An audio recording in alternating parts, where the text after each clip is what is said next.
करायला अगदी साधी सोपी अशी ही पाकातली पुरी खायला खूप स्वादिष्ट लागते आणि केल्यानंतर 3 ते 4 दिवस आरामात टिकते। त्यामुळे घरी कोणी पाहुणे येणार असतील तर आधीच तुम्ही करून ठेवू शकता किंवा प्रवासातही घेऊन जाऊ शकता। नमस्कार, वैशालीस रेसिपीमध्ये आज करूयात एकदम खुसखुशीत झटपट तयार होणारी पाकातली पुरी। तर लगेच व्हिडिओला करूया सुरुवात। आधी आपण पुरीसाठी पीठ भिजवून घेऊया। तर इथे मी 1 वाटी अगदी बारीक रवा घेतलाय, जो चिरोटी रवा मिळतो बाजारात 0 नंबरचा, तो घ्यायचा आहे। तर पारंपरिक पद्धतीमध्ये मैदा आणि थोडासा रवा घालून ही पाकातली पुरी बनवतात, पण छान पुरी खुसखुशीत होण्यासाठी आपण रव्याचा वापर आज जास्त करणार आहोत। तर 1 वाटी मी रवा घेतलाय आणि अर्धी वाटी यामध्ये मैदा घालायचा आहे। तर बाइंडिंगसाठी थोडासा घालायचा आहे। 2 चिमूट मीठ घालायचं आहे आणि हे कोरडे जिन्नस आता हाताने मिक्स करून घेऊया। इथे मी आता 1 टेबलस्पून आपलं घरचं साजूक तूप घेतलंय। तर तुम्ही तुपाच्या ऐवजी तेल वापरलं तरी चालेल। तर हे तूप आता आपण गरम करून घेऊया। तूप आता गरम करून घेतलंय, तर यावर घालूया आणि चमच्याने मिक्स करून घ्यायचंय, कारण तूप अगदी कडकडीत गरम आहे। तर सुरुवातीला आपण चमच्याने मिक्स करूया आणि नंतर हाताने सगळ्या पिठाला असं चोळून घ्यायचंय। व्यवस्थित दाबून दाबून चोळायचं। आता तूप व्यवस्थित मी मिक्स करून घेतलंय, छान अशी मूठ होतीये। तर एवढं मोहन आपल्याला घालायचंय। आता अगदी 1 छोटी वाटी इथे मी दूध घेतलंय। तर हे नॉर्मल टेम्परेचरवरचं दूध आहे। बरेच जण यामध्ये एखादा चमचा दही पण घालतात, पण दह्यामुळे ही पुरी थोडीशी नरम पडण्याची शक्यता असते। त्यामुळे मी इथे छोटी वाटी दुधाचा वापर केलाय। आता पाणी घालून पीठ भिजवून घेऊया। पीठ मी आता भिजवून घेतलंय, तर थोडंसं सैलच भिजवलंय, कारण रवा असल्यामुळे तो पाणी शोषून घेईल। तर हे असंच आपण एक 15 ते 20 मिनिट झाकून ठेवूया, म्हणजे रवा छान भिजतो। आता पाक बनवण्यासाठी गॅसवर मी एक भांडं ठेवलंय, त्यामध्ये 1 वाटी साखर घालूया आणि अर्धी वाटी पाणी घालायचंय। ही साखर आपल्याला सुरुवातीला विरघळून घ्यायची आहे, म्हणजेच मेल्ट करून घ्यायची आहे। तर अगदी मंद गॅसवर आधी ही विरघळून घेऊया। साखर आता मेल्ट झालेली आहे। तर यामध्ये आपण अर्धा चमचा वेलची पूड घालूया। 10 ते 12 केशरच्या काड्या घालायच्या आहेत, किंवा तुम्ही खायचा रंग सुद्धा घालू शकता। हे दोन्ही ऑप्शनल आहे, पण पुरीला हलकासा लाईट येलो कलर येतो आणि दिसायला मग पुरी एकदम छान दिसते। तर आता फक्त 1-10 मिनिटच आपल्याला उकळून घ्यायचंय। याचा आपल्याला एकतारी पाक बनवायचा नाही, फक्त थोडासा चिपचिपा गुलाबजाम सारखा पाक बनवायचा आहे। तर आता पाक आपण घेऊन बघूया। चमच्यावर घ्यायचा, थोड्या वेळ थांबायचं आणि दोन्ही हाताच्या मध्ये घेऊन बघायचा। तर अगदी पाहिजे तसा पाक झालेला आहे। गॅस बंद करूया आणि हा पाक आता असाच झाकून ठेवायचा आहे। पीठ भिजून आता 20 मिनिट झाली आहेत।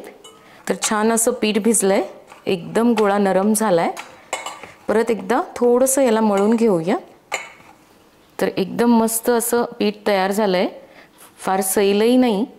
थोडंसं आपल्याला पीठ घट्टच पाहिजे, म्हणजे पुऱ्या छान खुसखुशीत होतात। आता खाली थोडंसं आपण पोळपाटाला तूप लावून घेऊया आणि यावर गोळा ठेवून आता पोळीप्रमाणे लाटून घ्यायचंय। तर तुम्ही हवं तर याची एक पुरी सुद्धा लाटून घेऊ शकता, पण मग तशा करायला बराच वेळ लागतो। अशी एकच पोळी मोठी लाटून घेतली की भराभर पुऱ्या तयार होतात। इथे मी आता पोळी लाटून घेतली आहे, फार पातळी ठेवली नाही आणि फार जाडही नाही। आता ह्याला कट करून घ्यायचंय। मी अशी छोटी वाटी घेतली आहे, म्हणजे पुऱ्या छान छोट्या छोट्या तयार होतात। असं याला कट करून घ्यायचंय। वाटी ठेवून थोडंसं दाबून गोल फिरून घ्यायचं, म्हणजे पटापट पुऱ्या निघून येतात। साईडचं हे असं सगळं काढून घ्यायचंय। या पुऱ्या आता आपण एका प्लेटमध्ये काढून घेऊया आणि बाकीचे जे 2 गोळे आहेत त्याच्या पण पोळ्या लाटून अशाच पद्धतीने पुऱ्या कट करून घ्यायच्या आहेत। तेल मी आधीच गरम करायला ठेवलं होतं, तर तुम्ही तेल तूप काहीही पुरी तळण्यासाठी वापरू शकता। यामध्ये कडेने अशी पुरी सोडायची आहे आणि त्यावर झाऱ्याने असं तेल सोडायचं। गॅसची फ्लेम थोडीशी मोठी करायची, म्हणजे मी मीडियमवर ठेवली आहे। यावर असं तेल सोडलं म्हणजे मग पुरी छान फुगते। एका बाजूने चांगली तळून झाली की मग पलटून घ्यायची आहे। उलटसुलट करून दोन्ही बाजूने छान ही तळून घ्यायची आहे। याला आता छान असा सोनेरी रंग आलेला आहे, काढून घ्यायचे आहेत। व्यवस्थित अशा रंगावर तळल्या गेल्या म्हणजे कडक राहतात, खायला एकदम खुसखुशीत लागतात। आता एका वेळेस जास्त पुऱ्या सोडल्या तरी चालेल। पहिल्या वेळेस थोड्याशा कमी सोडायच्या, म्हणजे एखादी सोडून बघायची। तेलाच्या टेम्परेचरचा अंदाज आला म्हणजे मग पुऱ्या व्यवस्थित तळल्या जातात। फार कमी तेल तापलेलं असेल तर पुऱ्या तेलकट होतात। तर या तिन्ही पुऱ्या एकदम मस्त अशा फुगल्या आहेत। उलटसुलट करून आता या पण सोनेरी रंगावर तळून घ्यायच्या आहेत। गॅसची फ्लेम फार मोठी ठेवू नका, मीडियम फ्लेमवरच तळून घ्यायच्या आहेत। या आता व्यवस्थित तळून झालेल्या आहेत, तर काढून घेऊया आणि लगेच आपल्याला पाकात टाकायच्या आहेत। तर बाजूच्या गॅसवर मी पाक ठेवलाय, त्यामध्ये या घालूया आणि चमच्याने त्यावर असा पाक सोडायचा। व्यवस्थित पूर्ण पुरीला पाक लावून घ्यायचा आणि मग लगेच पुरी काढून घ्यायची आहे, म्हणजे ती फार गोड होत नाही। तर आता या आपण काढून घेऊया। व्यवस्थित पाक निथळून घ्यायचा। आता अशाच पद्धतीने आपण सगळ्या पुऱ्या तळून घेऊया।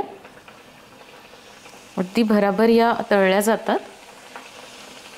तर मस्त असा याला रंग आलाय आणि छान तळून झाल्यात, काढून घेऊया आणि लगेच पाकात सोडायचे आहेत। व्यवस्थित पाक निथळून घ्यायचा। एका प्लेटमध्ये मी आता काढून घेतल्यात।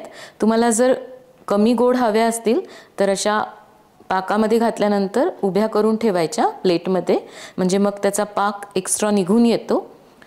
लगेच काढल्या तर फार गोड होत नाहीत, तर एकदम मस्त खुसखुशीत झालेले आहेत। एक मी तुम्हाला तोडून दाखवते। तर मस्त झालेली आहे, खायला पण अतिशय स्वादिष्ट लागतात। तर अशा पद्धतीने अवश्य करून पहा आणि रेसिपी आवडली तर इतरांसोबत व्हिडिओ शेअर करायला अजिबात विसरू नका। पुन्हा भेटूयात, तोपर्यंत मस्त खा आणि मस्त रहा।